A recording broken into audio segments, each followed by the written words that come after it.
Welcome to Garden Talk. Today we are replanting where we had all those radishes and everything like that. We've pulled all of that up and we put that over chickens. We got a pile here, pile there, pile here, and 2 piles back there. They're working on that, but today they're out for a bit. It was tiny after something, but they're out for a bit and roaming. Oh, there they are. They're just chilling. Hey girls. And back to the task at hand. We are going to be planting all down through here. I have already taken my photos of this. Click.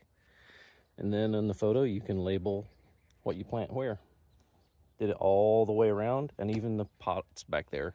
Took photos of that. So take your photos and label them, and boom, you've got where you planted everything. These are the tools you'll need. Not necessarily that one. Maybe not even this guy. But one of these, doesn't matter which one.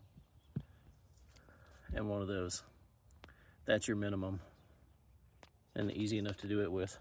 I like this because it makes little areas easier. The smaller areas that you need to work on.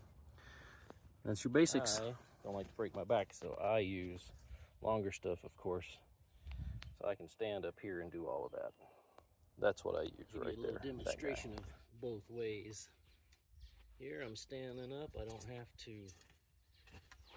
reach down. And I'm just making that trench where I'm going to put my seeds. There we go. Now with the other one. Now you can bend over or you can just kneel down. It rained last night, so I'm just going to kneel down a little bit.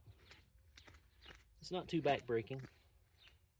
And that's a piece of wood right here. That's the middle section. You got to put up a piece of wood in between to hold the sturdiness of the bed. There you go. This is fairly easy soil, of course, to work with. If it's a little too hard, you should probably go a little deeper and soften it up and then fill that back up so the roots have softer soil to dig into. We have our rows dug, and we're going to be putting in the front. We will put some yellow squash up front. Probably should put that actually right up front. I know I dug the row back here, but I'll put my lettuces back there. The squash should go right up front because it's a big plant. So put 3 in and go. That's that for the yellow squash. We don't want to put too much of one thing in here. A squash plant will produce quite a few squash. Zucchini, same way. And you want to put something that'll climb. So we're putting some dun peas in here to climb up this back wall.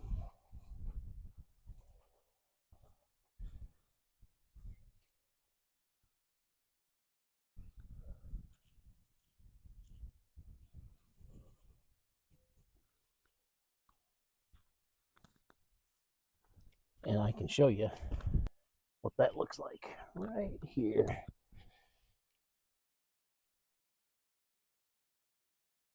There's our peas. Now, in between all of this, we are going to put some broccoli right down the middle. And then, the rest of the way down, we're going to put some kale. Kale we can plant a little closer together than broccoli. Broccoli is going to need that space to make cabbage heads like this. Cabbage is not easy to grow. I'm going to put a few kales around here actually. Make this little kale area nice where you can just go somewhere and harvest for a salad.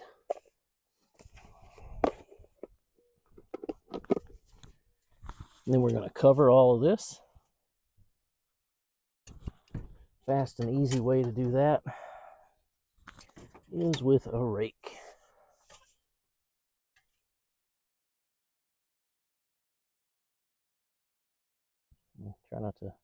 Take your other plants out. What are we going to put down at the other end? Just decided to carry out and finish this old bag of squash up. It's a very old bag. So we're going to continue with that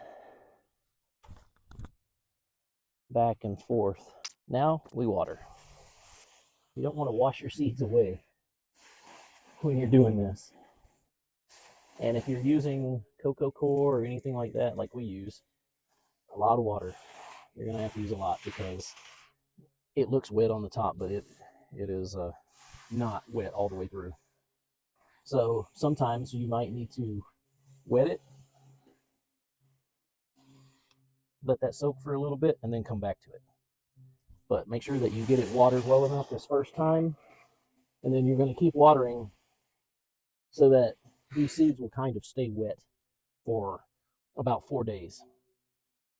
And then after 4 days, you should start seeing sprouts of some kind, hopefully, and within maybe 2 weeks. Some stuff takes longer. Depends on what it is. Squashes, cucumbers, melons, about a week. Kale, broccoli, yeah, all of it within 10 days, I think, just like a microgreen. Thanks for growing with me.